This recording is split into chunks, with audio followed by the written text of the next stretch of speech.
Good morning, everybody. A few days ago, I released a video about the next fire, which helped Ultimate Ironmans change their meta when grinding next, which is an in-game boss. And I actually want to do a follow-up video on this because I've been working on a side account to facilitate the next fire. Because if you recall, Ultimate Ironmans would have to bring a tinderbox and noted wood to make their own fires. That is 2 extra food that you're not using per kill, which actually is pretty significant when you're only bringing about 20 food total. So instead of staying here and crying, hey, fire please, like the old days at Kromja lobster fishing, I actually wanted to make another account next ready so that my other alt can just sit here and make fires for my Ultimate Ironman. And there's more to this as well. Throughout making this video, I also saw, hey, a lot of people probably are like intimidated about endgame bossing, but next is definitely an endgame boss, and the requirements to enter is actually very, very light because all you need is to get the frozen key from the 4 GOTR dungeon bosses. That sounds daunting, but it's not that hard. So today we're actually going to look into my alt who have very mediocre stats. I'll show them in a bit, and then just show you how you can get all the 4 keys very easily solo. Now the best way is to get someone to carry you, but let's jump into it. So here's my alt at the Grand Exchange with his gear and his stats, which are very mediocre, as you can see there. And we're pretty much going to range almost all of the GOTR dungeons except Krill. Krill is rangeable, but it's a bit harder to use a crossbow to range Krill, and it's so much easier to use Arclight if you have it. Even if you don't have Arclight, Krill has very low defense, so you could take even a Dragon Scimitar and get a kill very easily. The other bosses, though, we do need to range. And we're going to start with Armadale, because Armadale is actually, in my opinion, the easiest boss, because there's no mechanics involved, really. You just tank and spank. Classic. Armadale has a special mechanics, though, in the sense that her attacks roll off of your range defense. So bringing a shield at Armadale does help when you're soloing. Instead of maximizing DPS, the most damage you take is from her melee minion, and also her attacks rolling off of your range defense.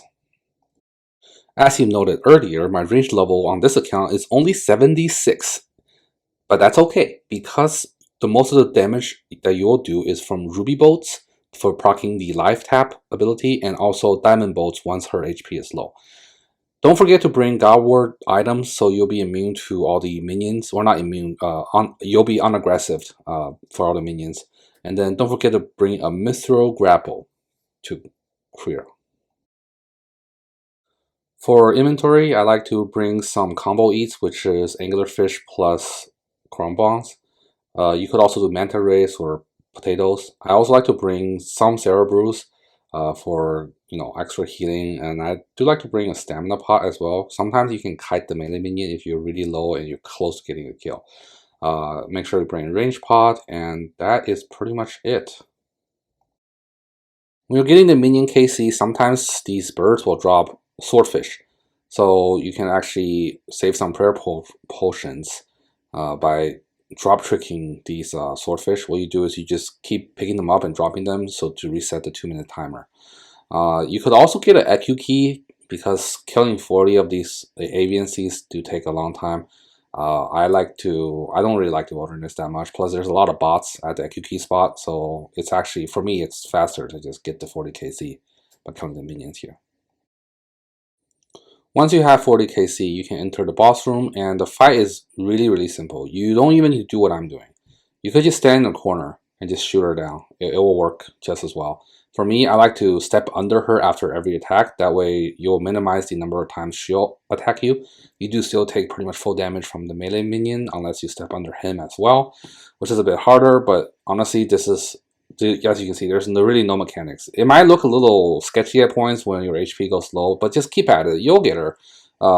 With the amount of food you bring and the Ruby Bolts, even if they don't proc, you'll eventually hit anyways, and you'll get your 1 kill. Remember, we're not farming her, so we're not doing any crazy strategies. We just want 1 kill for the key. Eventually, she will definitely fall, as I mentioned earlier, and you should see a frozen key on the ground. But wait, There it is. That's my first kill. But why don't I see a frozen key? I was just as confused as you might be right now. I'm thinking, what is going on here? This is when I realized that you actually need desert treasure. So earlier when I said the requirements were very light, that you only needed to get the keys, I lied. I'm sorry. I made the same mistake here. So make sure you do desert treasure because that is a requirement for the mini quest to do the keys. Next, let's do Ceradolman, or Ziliana is the boss's name. To get the 40 KCs again, if you don't have high Slayer level like me, I think this count only has level like 18 Slayer level, you can still kill these White Knights and they are completely safe spottable, even better than the AVNCs who are never safe spottable. The very first time you come to Ziliana, you must bring 2 ropes. You don't see it in my inventory because I've already put the ropes down. You can use a separate trip to just come down and put the ropes into her entrance because otherwise you can't get down there. Okay, for Sarah Dolman, this is probably the first time you'll learn kiting. When you first enter the room, you want to play melee just for a little bit because she'll probably get one hit on you and her melee attacks are very accurate and hits hard. But after that, you just play mage permanently. The reason you're playing mage is because if you do screw up, she can either melee you or mage you. So you can probably block half her damage if you do screw up. And by playing mage, you protect from the mager and the only damage you take is the ranger. Again, we have gear that's very strong in range defense, so what that means is I'm pretty much not going to take much damage at all. Definitely stamina potions are absolutely necessary here. The more stamina you bring, the longer your trips are. But again, I'm only here for 1 trip.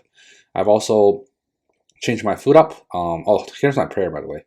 I just pray Eagle Eye, and I prayed the Stone Scan because I have infinite prayer in my case, and range attacks do roll off of your defense. So yeah, so for Sarah Dolman, the really awesome thing about her is that she's good practice for kiting because you can screw up all your ticks. What that means is like here, I'm supposed to go to a corner. I didn't. I kind of ran back. I ran toward her. It's okay. All these mistakes, they're not punishing at all. You see that? I don't take any damage from her, and she just did a mage attack when she just puts her sword in the air. So that was also got negated by the prayer. On the very next boss, Bandos, you'll see something much different, where every single tick mistake is gonna get you hit for like a 60. So I would definitely do Sarah Dolman next. And this is good practice. You might even want to kill her a few extra times just to practice the kiting. Get a sense of how the crossbow fires. Get a feel of when the bolt flies off and when you need to click run away.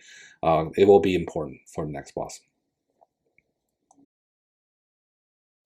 I should also mention that you can get a hit on every corner and then a hit on in between each corner. So that's a lot of hits, and you can get more if you use like a crystal bow or something faster like a F bow, but just use a crossbow to start learning. And here we have finally got our frozen key piece after finishing Desert Treasure, and let's move on to Bandos, which is much harder, but you can do it. For Bandos, I would not recommend using Echo Keys. The goblins are very easy and they're everywhere. It only takes like 5 minutes to get the 40 KCs to enter the door.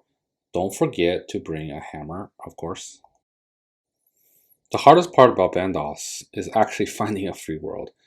I spend a lot of time looking for a free world because it's just still a very popular boss. And honestly, it's probably easier for you to get your frozen key by joining a team and just saying, hey, can you get like 1 kill? Because the kill has to go into your credit to get the key.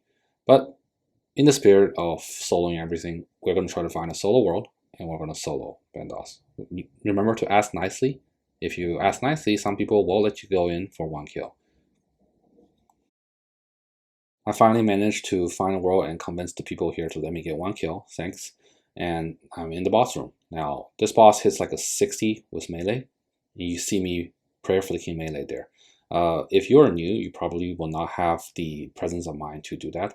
So I would actually suggest that you just pray melee the entire time. The reason for this is because Bandos is very different from Ziliana. In Ziliana's case, you can screw up as much as you want, and you probably will not get hit. But for here, you need to know when Bandos is going to attack you with melee at what corner, and you need to click and attack at the exact right tick. If you don't, you will get smacked like that. You see how I'm switching constantly back and forth between melee and ranged? Don't do that on your first kill. Just do pre-melee the entire time and practice, because this boss is hard. I actually have a separate video that goes into detail about how to avoid mistakes and how to not get smacked for a 60 here. I'll link that up. But the idea here is you're still kiting him, and as long as you are not taking any melee damage, you should be fine. But if by kiting, you will be at least 70% of the time you will not get hit by the range attack either. That's why it's still a good idea to kite. And this one is probably the harder one for all the bosses for a solo encounter. I'm doing all this weird prayer flicking because I have not killed this boss in about 6 months, so I'm rusty myself, and I'm making mistakes left and right. But I've died enough times to know when those mistakes can occur, as I mentioned earlier. That's why I'm able to get this kill down. But you can tell I'm not done much damage. Don't get disheartened. This kill was a lot harder than I thought it was going to be, I guess because my range level was so low on this account. I really needed the ruby bolts to proc, but eventually I was able to get the rhythm down again. I think on my main account I have like 960 kills on this boss, so the experience is there. I just need to refresh myself. Ideally, if you don't make a mistake, you actually do not take any damage from bandos at all in each of these corners. Like here, I'm starting to get the rhythm down really well. Alternatively though, if you have really high melee stats like 90s, you can actually just melee him by doing the step under method, which I'll show in Krill in the last one, right? The next and last boss. And that idea is you just attack bandos once and then you step under him, and that way you take minimum damage from him. But you can see here, I'm starting to get the rhythm down. It's my first kill, but already I got into groove where I'm no longer into prayer flick anymore. I'm definitely hitting at the right ticks now, and yep, it's going pretty well now. And I think the kill will be secured anytime now. Oh, never mind, I took a hit there. You know, mistakes happen. Just eat up. Oof. You see that? Did you see that? Yeah, this was a painful kill. But you don't have to do it once. Yay. There, I'm starting to hit finally. That's what I'm talking about. Like, you'll eventually get the kill. Don't get discouraged. Just keep going at it. Look, this one I only had 2 brews left, so it was definitely rough. But there's the key. Yay. Alright, let's get out of here and never come back. Oh, and don't forget to thank the people if you ask them nicely to lend you the room. You know, spread the kindness around. Last but not least, the last frozen key at Krill. You want to bring Arclight here, it is best in slot damage in any form, way, or shape. The minions are the imps. 40 of them are very easy because 4 spawns in this room. The room is very dark because I forgot to even buy a Ceradom Blessing, which is this thing that you consume to turn the room lighter. It's very cheap now, so I should have bought one, but I didn't. When you enter the this room here, you lose all your prayer points, so you see 0 prayer there. So make sure you bring a few extra prayer, but not that much. Also, Krill smashes, his special attack drains your prayer by half, I believe.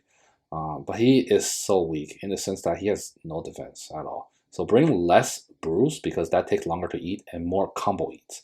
So like here I have a lot more mantas and crumb bombs. Also bring mage armor and just attack with melee like so. And it's very easy. You just attack twice, step under. That's it.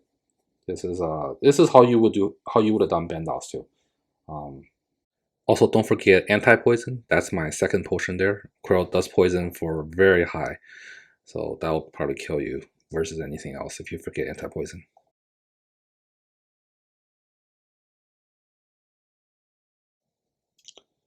And one thing to also note about this boss is that his minions don't drop any bones. So if you were to try to grind Krill for any drops or anything, you do want to bring blood magics. And because you've done Desert Treasure, you have blood magics. But again, we're doing 1 kill for the key. And you can see how sometimes my HP goes down to like 10. It's very close, but as long as you don't panic. Don't panic. When you're eating, step under him, and you should be able to get the kill down, no problem. And that will be the last key. Oh, and if you die with the key fragments, they disappear. So always bank them if you have a bank. With that said, I believe getting the frozen keys is still very easy compared to, say, unlocking Lorecast. That's like 200 quest points that you have to do. It will take you actual weeks, maybe months to do. This whole thing for me took maybe a day, less than a day. Yeah, it's just counting the 4 bosses. Okay, sorry, more than a day because Desert Treasure took me a while. Okay, besides Desert Treasure. But finally, we made the key in Ferox Enclave, as you saw, and now we're gonna go open the frozen door and get the nice cutscene. I was here on release. It was awesome. There's still many people there, but on release, every world had like the maximum, which back then was 100 people. It was crazy. I was part of the kill. I think I was part of the kill that set the world record for like 47 seconds of the next kill or something. It was awesome back then. But yeah, I'm here now. Oh yeah, I wore a black mask because I was on task for a krill. Did forget to. I think I forgot to mention that, but whatever. I also wore 4 carols. But essentially, now that I'm here, that's all. I can go get my Zeros KC and go make fires for my Ultimate Ironman. And that is all, everybody. I hope you enjoyed the video, and I hope this inspired you for your account to also go be next ready. Because next is super profitable. You do not need high range level because all the damage is ruby bolts. You can refer to my other guide for that. You will definitely get drops and profit if you just bring sharks, maybe not even sharks, maybe like even manta ray, not manta ray, like monkfish, and ruby bolts and a rune crossbow. That's it. You will get drops. You might even get lucky and get a 200 million drop. It's that awesome. So please drop a like and subscribe if you find this video entertaining or if you learned something from killing these 4 bosses for the keys. And I hope you all have a wonderful new year. Bye.